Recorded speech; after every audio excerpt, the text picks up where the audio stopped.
The following is a hockey podcast out of Vancouver and Surrey, British Columbia. It'll only consist of a lot of puck talk and even more BS, or in actual words, banter and satire. Enjoy, and as always, go Canucks go.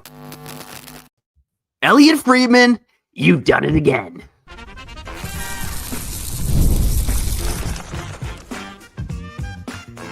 You're Locked On Canucks, your daily podcast on the Vancouver Canucks. Part of the Locked On Podcast Network, your team every day. Hey, happy Friday and welcome to another episode of Locked On Canucks. My name is Trevor Beggs, Canucks reporter for Daily Hive. That guy is Kyle Bhawan. This episode brought to you by FanDuel. If you want to be right in the middle of the action this season, visit FanDuel.com and place your live NFL bets all season long. Kyle, some of the only bets out there in Canuck land right now are who are going to be the top suitors for Quinn Hughes. So that's what I want to touch on today. There's been a ton of teams mentioned in the Quinn Hughes rumors. Elliotte Friedman poured a little bit more gasoline on the fire with his 32 Thoughts column, but let's break down the contenders. I got a couple tiers here, and maybe we'll talk about some potential trade package as well, or some dark horses in the race. But look, when I'm looking right now at the contenders for Quinn Hughes, I think there's three big ones right off the hop, right? It's the Detroit Red Wings, the New Jersey Devils, and the Washington Capitals. And Kyle, when I look at those three teams, because I do see them as the top three contenders right now, I think I rank it this way. I rank it as the Washington Capitals first, the Detroit Red Wings second, and the New Jersey Devils third. Agree or disagree? I agree, because I just watched a bunch of Cole Hudson highlights. Hey, there you go. No, for real. Like, I know you're going to go through the whole list and, you know, you're probably going to diverge more into like the other two options outside of your top three that you just made up. But if I'm the Canucks, I'm looking at Washington as like priority number one now, because I feel as if Quinn Hughes has AKA changed the game. Him and Cale Makar. I feel as if you don't necessarily need a guy like that to like win a Stanley Cup, but it is a hack when you have a puck possession legend like that on the back end. And I think I saw like some crazy stat. I'll dig it up for you while you go on your spiel, and maybe we'll bring it up in the second segment. But a crazy puck possession stat for the Canucks involving Quinn Hughes. But I feel as if replacing him with a bunch of prospects, one being a guy like Cole Hudson, could, I don't know, like, how do I say it? Appease to the nucleus of the fan base that have enjoyed the style of hockey Quinn brings to the table. You know what I'm saying? And maybe like it. I'm not going to say Cole Hudson's the next Quinn Hughes. I think Quinn Hughes is like way better than Lane Hudson. And he's just like he's the benchmark, right? He's like the Cale Makar, then it's Quinn Hughes. I think it'll be so hard to get a guy similar to that. But play style wise, I think getting a guy like that is somewhat optimal moving forward to where the NHL is going. Like, look at the Cole Hudson highlights. I'm getting excited. I don't even want to go on. I don't want to hang out with my girlfriend this weekend. I just want to watch Cole Hudson highlights. That's exciting to me. Like, maybe it's Cole Hudson. Maybe you can dig out the impossible too with like Ryan Leonard, then get a first or something. Then I'm thinking to myself like, oh, you actually did it. All in all, though, I want Cole Hudson, man. I want Cole Hudson. And again, big emphasis. I know the Canucks have proven that you can't win with a player like that consistently. Like, you need way, way more. But Trevor, as a big Quinn Hughes fan, you know, just like his brother Lane, I want a Hudson. And look, I mean, the Canucks have scouted Cole Hudson pretty extensively, right? And that's been reported already. But Cole Hudson played at BU with Tom Melander. Exactly. There's a reason that Tom Melander didn't get some of those power play minutes during his time at BU there. Look, I mean, all the reports out there that the Washington Capitals, like, Ryan Leonard's untouchable and you don't want to part with Ryan Leonard, which I see both sides of the equation. He's their best prospect. He before he got injured a couple nights ago, he had a 4-point night, and he's 20 years old. Bull in the China shop kind of player. We are talking about Quinn Hughes here, though. Mm-hmm. But you're not going to get Cole Hudson and Ryan Leonard in a potential deal. Like, I do think a trade with the Capitals looks probably something like Cole Hudson, Connor McMichael, and a first-round pick, which probably isn't enough. Yeah. Do you even want to get a guy like Connor McMichael? Do you maybe prefer like a Ivan Miroshnichenko, if I'm pronouncing that correctly, or maybe an extra first in there? But a package like that is probably something along the lines. But I do think the Washington Capitals, I think, have the assets to pull this off. they have the motivation to get Ovi one more cup while the team's good. And I think they're a team too that, of course, they want to. I think everyone wants to re-sign Quinn Hughes long term, but really their goal might be to win over the next couple of years and rent Hughes for 2 years. So I do wonder if that's going to get the Canucks the strongest return, but I think Washington could be hungry to make a deal here and get Ovi one more cup. Connor McMichael's 24 years old. I would question why Washington would want to trade him if they're in win now mode. Right? Like, is he like just another guy?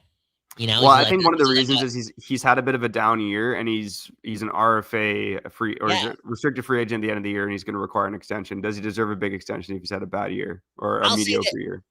Again, 26 goals last year, though. Everyone had a career year with Washington last year. All in all, though, if you get Cole Hudson and you don't get anything else when it comes to players, I'm still shooting for the moon and trying to get like 3 first-round picks. Like, isn't Washington that team, you know what I'm saying, that could fall off after, Quinn Hughes leaves next year or whatever? And even if they employ Quinn Hughes, like, again, we've seen it here. You have Quinn Hughes on your team, you could still be a really bad hockey team. Like, their first-round picks are super valuable. So if you get Cole Hudson and you don't get a Ryan Leonard, or you even tell Washington, you know what, go keep Connor McMichael. Keep him. But give us your 2028 first-round pick as well. So get the 2026, I guess, the 2027, the 2028. Again, the NBA-style trade, because you're trading Quinn Hughes, one of the best players in the world. You don't know what you're getting in Cole Hudson. Like, he's incredible, and he's still ripping it up in college and whatnot, and his highlights are crazy. But, Small, is he the next Marc-Andre Bergevin or the next? Remember that guy used to play with the Oilers? He used to be like an Marc-Andre Bergeron. Yeah, that not to be confused with Marc Bergevin, who was actually at the Canucks game last night. Might I add? Yeah, there you go. My bad. You just give me that guy, Cole Hudson. I think he was like a second round pick or something, maybe like a later round pick. It's like, yo, dude, give me all the first and Cole Hudson, and let's make a deal. I would be interested in that. I'd be interested in that. And maybe like other Canucks fans would be like, that's not enough. Again, I'm banking on those first round picks being high first round picks down the road. Again, NBA style, like hack the system. Look at how OKC built their team. They built their team off a trade involving Paul George, right? Now look at them, right? Because they capitalize on all these first round picks. Epic. You pull off the same thing. And again, I'm not trying to. How am I supposed to say? I know we want a new identity and we want new things and we want a new culture. And it's like, okay, so you get a Quinn Hughes light who's also American, and you feel like you've moved on. Like, that doesn't make a lot of sense. That being said, like, a fun player to watch. Like, it's not about bringing butts to the seat. It's about winning games. It's not about the business. It's about hockey. But nonetheless, like, I feel like a guy like that with like straight up hockey lineage too, like his brothers are incredible at hockey as well. I believe one of their brothers also plays for the Oilers too, right? Am I correct on that, or am I wrong on that? I don't even know. But yeah, Quinn Hudson, yep. Yeah, so there you go. Like, it would be poetic if we got Cole Hudson. Yeah, absolutely, man. I can't argue with you on that one, man. But yeah, again, just the more I'm thinking about it right now, and it's a fluid situation. Things are trade. I'm like you, Kyle. I don't think Quinn Hughes has played his last game at Rogers Arena. I think this is going to drag on for a little bit. Things could change, but right now I see the Washington Capitals as being a pretty likely contender for Quinn Hughes. I have Detroit as number 2 right now. I think they have the center prospects to pull this off, a team that's hungry to make the playoffs. And Quinn Hughes obviously has ties to the market where they think they would have a shot at re-signing him. So I think kind of Washington and Detroit, for me, are kind of neck and neck right now. The reason I have the Devils 3rd is I have hesitation about the fact that the Devils could put together the best package or will put together the best package for Quinn Hughes, considering that they think they might get him in a couple of years, right? They don't have the best prospect pipeline. They don't have a lot of centers to offer outside of Hischier. And the fact that the Canucks are targeting Nico Hischier in the first place, again, says a lot about the organization, if it's true. It just doesn't feel to me like there is a clear-cut deal to be made here. I don't get me wrong, there is a deal to be made. We're talking about Quinn freaking Hughes after all. But for me, I just see a path for a trade between the Capitals and Detroit Red Wings, who might be hungrier as well, knowing that Quinn Hughes could jump in a couple of years to say, let's get Quinn Hughes in the door now. I just feel like there's a more likelihood of those two teams making a deal than the New Jersey Devils right now. Me too. Unless, Aquilini and company I just got word that they took the flight. My homie was working at the airport. He scanned in all the Canucks. They're traveling today. Unless they sneak in some of the Devil's lettuce, go to New Jersey, have a dinner with the New Jersey brass, get this deal done. You never know. You never know. Again, emphasis on you never know. There's a lot of poetic things going on. And again, the Canucks just hit rock bottom yesterday. On pace to be like the worst version of the Canucks since like the late 90s or whatever. And Quinn Hughes wants to play with his brothers, quote unquote, Jim Rutherford. And now we're traveling to New Jersey. So you never know. They could be going out for a fancy dinner, a private room, and Aquilini, Alvin, and Rutherford could convince Fitzgerald and company that who owns the Devils? Donald Trump. Yeah, you asked me that last night. I don't know.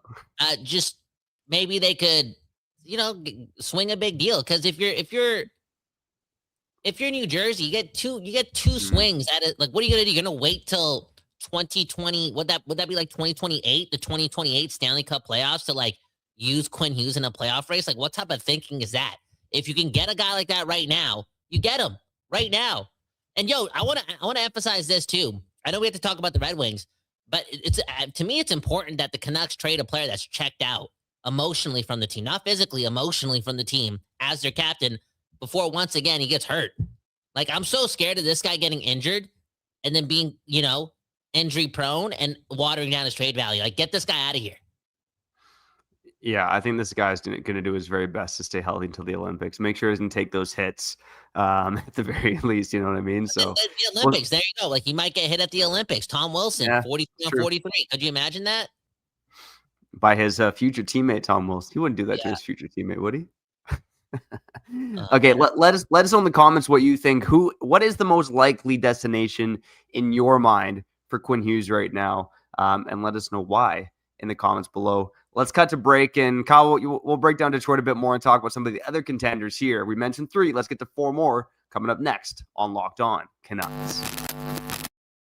All right, before we get back to the show, let's shout out our friends over at FanDuel, baby. You know the deal. FanDuel's the place you want to go if you're betting on sports, especially the NFL. And man, oh man, just weeks to go in the regular season. And man, oh man, I feel like my Seattle Seahawks might have the biggest spread and the spiciest matchup of the week. Kyle, just quickly, what are your thoughts right now on Grandpa Philip Rivers suiting up for the Indianapolis Colts this weekend? Imagine being 44 and being a grandpa. I'm 32 and a half, living with my parents. Hey man, it can happen. I should I say this on air? But yeah, I remember when I was a teenager, like 18, 19, and I worked at a retirement home. There was a good-looking lady. She was about 40, and I learned she was a grandma. And I was like, wow, that's fascinating. So it can happen, man. Philip Rivers building the army. Hey, maybe you can build an army of winning bets on FanDuel. The Seahawks are 13.5-point favorites over Philip Rivers and the Colts this week, but it's still going to be must-watch football, even if it is a train wreck. Hey, Lindsey Vonn just won a medal in skiing. I think she was the oldest person to win in 50-plus years or something. So shout out to the 40-plus crowd. Shout out to you, and shout out to FanDuel. Go visit FanDuel.com and check out the FanDuel app today. Oh, yeah, baby. Let's shout out our friends over at Doer. The holiday season is here, and you got to go do the Doer, baby, okay? Because they got the world's most comfortable pants. That's no lie. They really are the world's most comfortable pants. I buy them for myself, and for the holidays, I'm treating my family as well. They got the shirts, they got the pants, they got the jeans. Again, jeans with 5 times the stretch of traditional denim. Man, oh man, if you want to tell someone that you love them, go get them the Doer. Not only that, but if you want to treat your family, you can use code LOCKEDONCANUCKS in store to get 15% off. Go check them out here in Vancouver at 1757 West 4th Avenue, or you can check them out online at duer.ca/LockedOnCanucks for 15% off. Go do the Doer and visit duer.ca/LockedOnCanucks.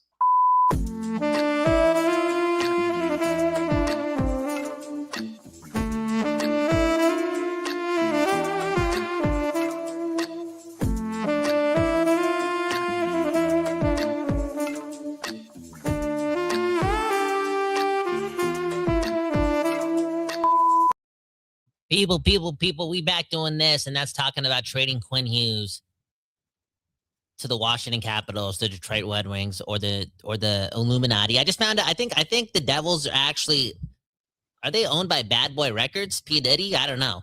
I think so. No, maybe. they're owned by that Harris Blitzer group. I did just look it up, but they're the group that also owns the Philadelphia 76ers and the Washington Commanders. So yeah, Aquilini might not want to do a deal with them, man. They're even richer than the Aquilinis. Man, oh man. Hey man, like I said, that jersey got thrown on the ice last night. I swear that jersey's already sold. Or yeah, game worn jersey. That's what they're gonna say. The jersey was on the ice. They're gonna lie to us. Sell that jersey. Aquilini making that money. Can we get to this tweet before we continue talking about Quinn Hughes? Can we please do that on Canucksatology?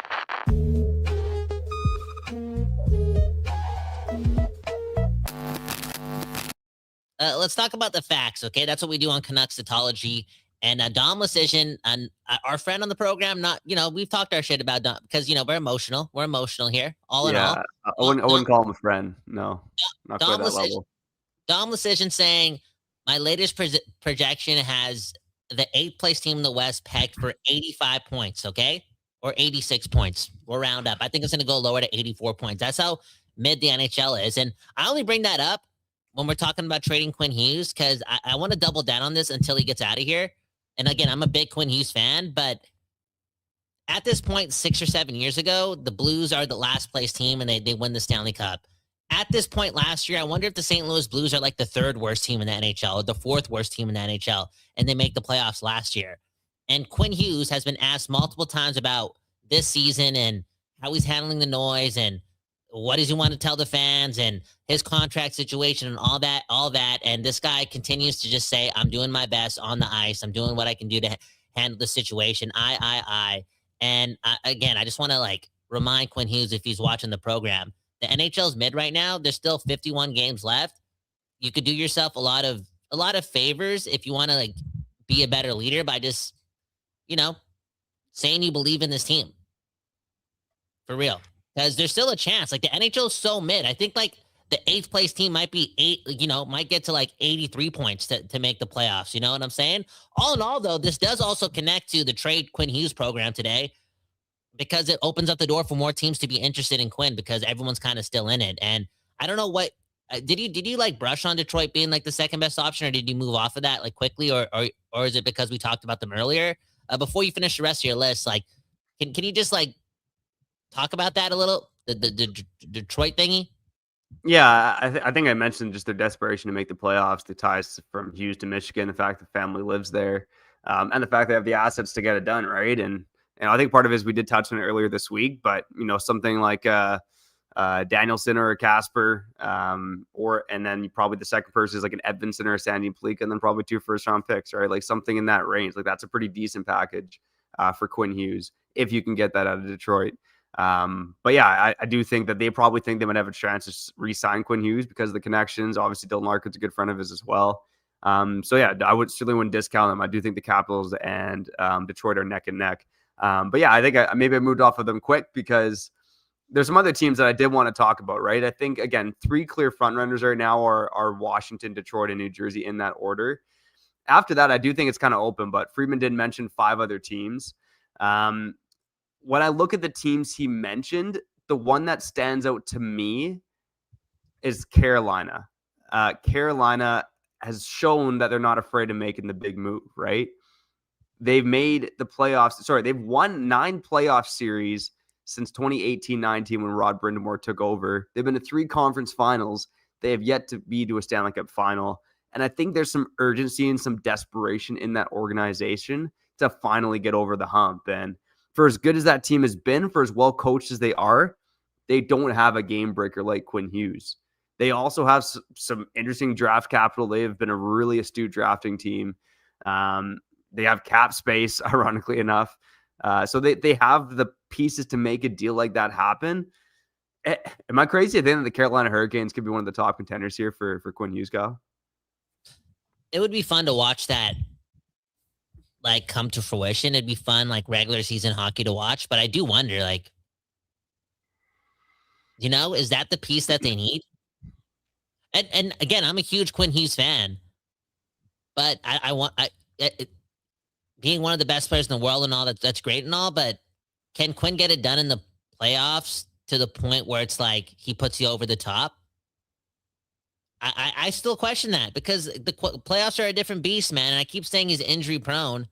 And you could argue if Quinn Hughes was at the quote unquote top of his game offensively in the 2024 playoffs, maybe we beat the Oilers. But again, he was a little dinged up. All that being said, he was incredible defensively, like still really, really good. But I just, if I'm a Hurricanes fan, that player type, the guy has 2 goals this year, one of them being in an empty net, you know?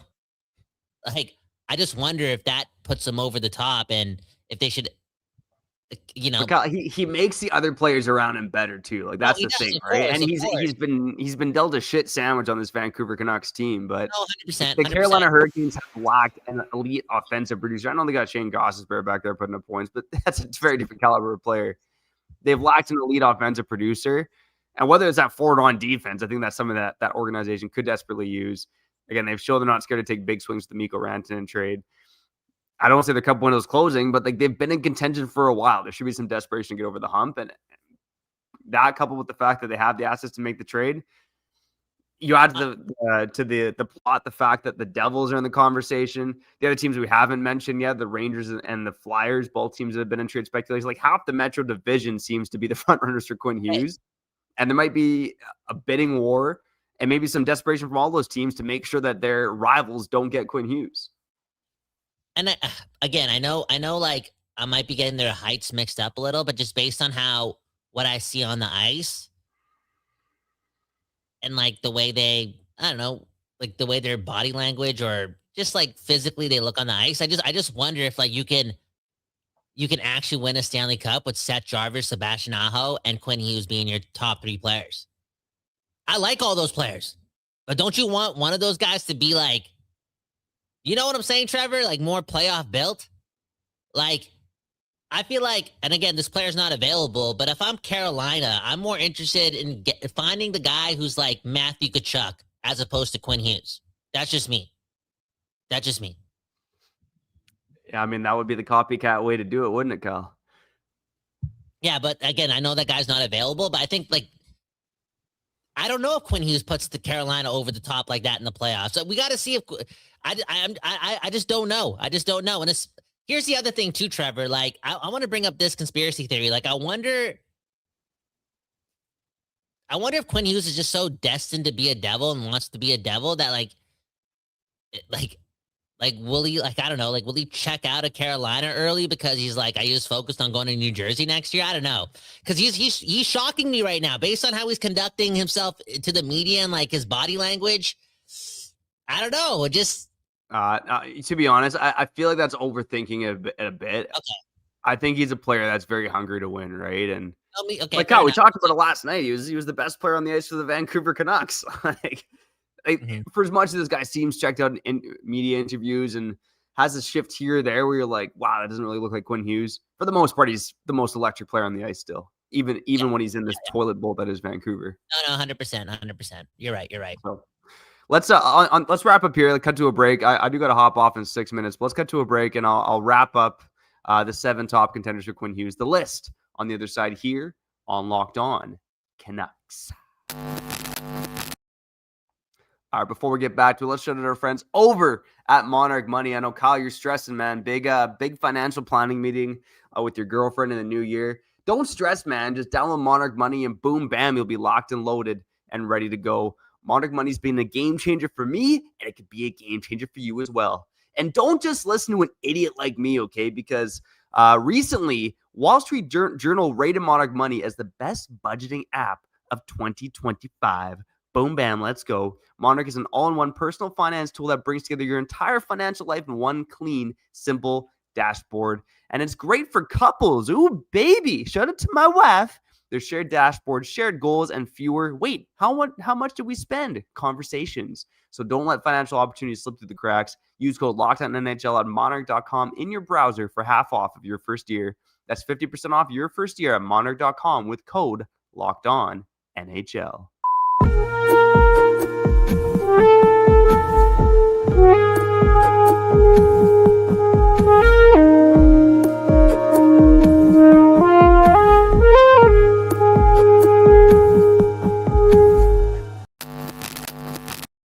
Okay, we back doing this, talking about your Vancouver Canucks. I'm going to read a lot of comments at the end of the episode. Trevor's got to go in like 5 minutes. He's got a couple more teams to name off this list. And before you continue, again, I want to say I believe in Quinn Hughes. I believe in the player type. I know I'm emotional right now. I'm talking a lot of shit about him too. I feel like he's got to be a way better leader. All in all, though, don't blame me for being all over the place this time around, because when you're losing the best player in franchise history, a guy that works his ass off, again, does the most, plays 30 minutes a game. Just again, what a performance last night. Athletic wise, like that was just fun to watch. But again, all in all, one love to Quinn Hughes, and just best of luck wherever you go. Yeah, one love to Quinn Hughes. Hey, one love to Greener in the comments too. Someone in the Discord's asking about Greener. Greener saying 2 captains in 2 years. Some talk about how we traded 2 captains in 2 years, which is wild to think about. It was almost 3 years with Bo Horvat. He was traded early in 2023. We're now, almost in 2026, which is crazy to think about. But still, you're trading 2 captains in a 3-year span is pretty nuts as well. But yeah, I'll finish off the list here. So I had, again, Washington, Detroit, neck and neck, but that's my 1-2. The Devils at 3. I have Carolina at 4. I have the Rangers at 5. We talked about the Rangers in a previous episode. Go check it out. Everydayers know this. The Rangers, Friedman in his column suggested that he doesn't see the fit. I do see a team that might be desperate to make a move. You have an aging roster, not much of a prospect pool. You got a GM who's hasn't been shy to make big moves before. I could see the Rangers trying to pull something off here. At number 6, and this is a team that Friedman mentioned, the Utah Mammoth. How about that? That was a team that everyone talks about the Wings, but the Utah Mammoth, Arizona Coyotes franchise passed on Quinn Hughes and selected Barrett Hayton, 5th overall in 2018. And now they have the picks and prospects to get a do-over. And for the Canucks, again, there's no trade protection. They can trade Quinn Hughes wherever. Utah, if they wanted to, could put together the best package for Quinn Hughes. I do have hesitation to see, would they make that kind of a move? Because I would say he doesn't seem likely to resign there. But again, they got the picks and prospects to pull it off and at least make a push to try to help sell tickets in that city. And last on my list of 7 is the Philadelphia Flyers. I know they've been tied to him. I know the Canucks have shown interest in guys like Owen Tippett. Come on, man. But the Flyers, even with Quinn Hughes, I just don't see them realistically contending for a cup. I don't think it's the right move or a logical move for that franchise. Yeah. I wonder with Utah if he would fall in love with the city of Utah just because it's a new city. They got a cool owner, cool, exciting offensive players, fits his play style a little, right? That exciting stuff. Yep. I think him and Clayton Keller, they kind of remind me of each other attitude-wise, and just super, Logan Cooley, Dylan Gunther, that'd be a fast, fun team. Yeah, it would. They already are, but adding Hughes to the mix, you got Sergachev back there as well. That would be a hell of a wagon. Yeah, it would be. Okay, wait, hold up. Is Logan Cooley a center? Yeah, dude, I would ask him let's swing the trade, Hughes for Cooley. I don't think they're trading their number 1 center, the 3rd overall pick for Quinn Hughes. I don't see it happening.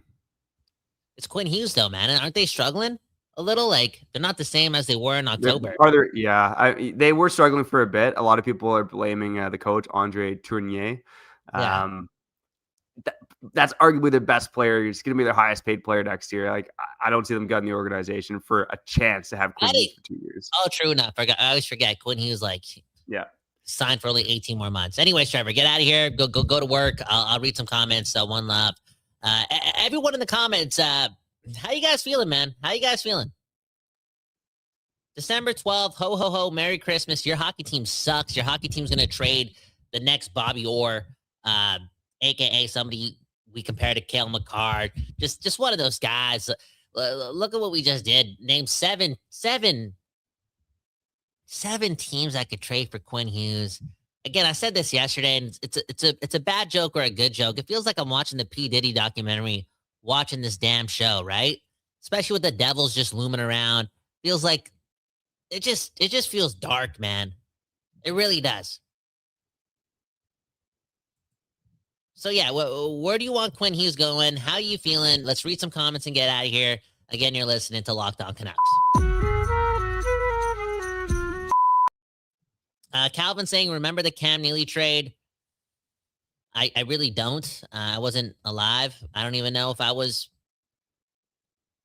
produced in, my dad's, yet, I don't know if I was swimming yet. That's how long it was, but that would scare me. The Canucks can't they can't get nothing in a Quinn Hughes trade. Obviously, I'm stating the obvious, but they got to make sure 110% of this trade works out in their favor. I'm not saying get the better player, but you're able to build a better team off of this trade. You know what I'm saying? Anyways, next comment. Greener saying, send Hughes to Abbotsford, a.k.a. I feel like there's some frustration with Quinn Hughes, whether it be because I'm questioning his, locker room leadership or because he's puck hogging a lot. I mean, I've said it in years past. I mean, on this team that lacks a lot of depth, I actually do want the puck on Quinn Hughes' stick, but there seems to be more of that, more so than ever this season. Again, I feel like he's... Let me get this tweet out, actually. We might have to run another Canucksitology, or maybe I'll just read it, okay? What is this? Quinn Hughes is an elite league of his own when it comes to puck possession. He's led the league each of the last 5 years, and it's on another level this season. Nobody has averaged 4 minutes per game since he entered the league. Next highest is Hronek at 144 on the Vancouver Canucks. And what stat are we talking about? We're talking about puck possession leaders. That's crazy. That's crazy. It really is. So much so that we're going to have to run the segment. We're going to have to do it. I don't care because you guys need to see what I'm looking at here, okay? Canucksitology once again.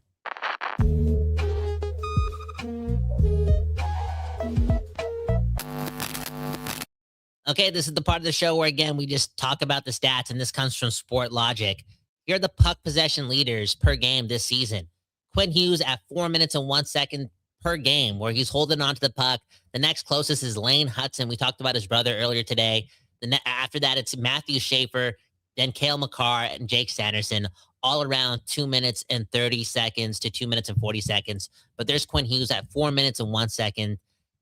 Again, can you brag about this stat so much? Maybe, sure, because it's showing that you can't check this guy, right? He's razzling and dazzling, and he's avoiding body checks or poke checks and dancing on the line and all that jazz. But it also is telling you that he's not passing the puck. Like when the discrepancy is like a minute and 20 seconds larger than the next player, like a minute and 20 seconds, and one of those players is like Cale Makar, you know this guy's not distributing enough. And you also know, again, like it's not working in his favor completely. The Canucks are not winning games, and Quinn Hughes only has 2 goals, one of them being in an empty net. You know what I'm saying? I think Quinn Hughes, he's working his ass off on the ice, but his inability to be an optimal leader right now is showing in the dressing room, but also in the lack of his distribution with the puck. Like, he just feels like he has to do it all on his own. And the best leaders, what do? They make players around him better. And Quinn Hughes isn't really doing that right now. And you could argue that he doesn't have the roster to do so around him. But again, leaders don't make excuses. Leaders make those around him better. And I just feel like Quinn Hughes is not giving the players around him the option. Now, devil's advocate to that, just go watch yesterday's game against the Buffalo Sabres. I know we're missing Elias Pettersson, but anytime the Vancouver Canucks had the puck along the boards and Quinn was on the ice, no player was looking to make a play, unless you're Evander Kane, okay? Straight up, who also likes to hog the puck. But no player's looking to make a play. They're looking to just get it into Quinn Hughes. And Quinn Hughes does his thing, razzle-dazzle, spin it, makes a spin move, boom, bam, next thing you know, he takes a shot and it's at the goalie's chest, or getting blocked, or he's missing the net. And I feel like he's missing the net more so than he did last year and the year before that, because like his timing is ultimately off. And that's because, again, he's letting the noise get to him. It's not as instinctual, even though, again, he is athletically just just a freak, and he's still performing at a very high level. But if there was no noise, he'd be hitting the net more. All in all, though, next comment.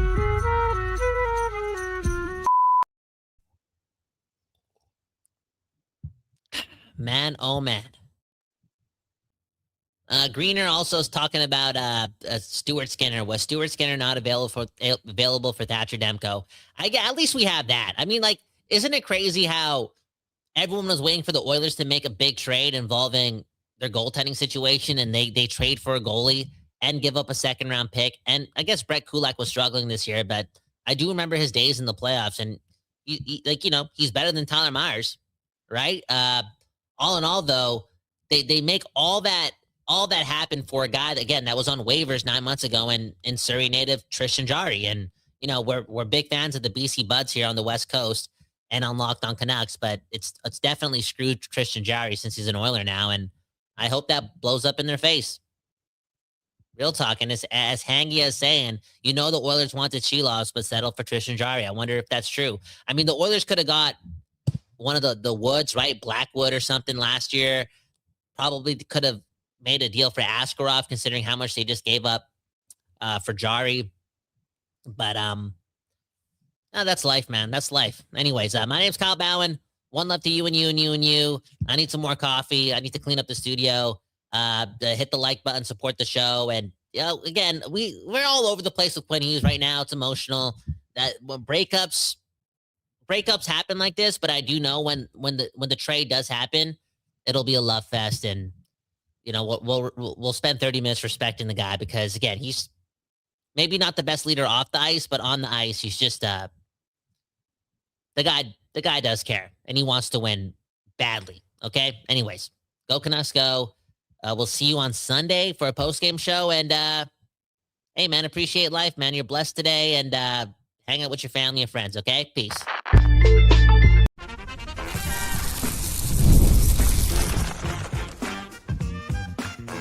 You're Locked On Canucks, your daily podcast on the Vancouver Canucks, part of the Locked On Podcast Network, your team every day.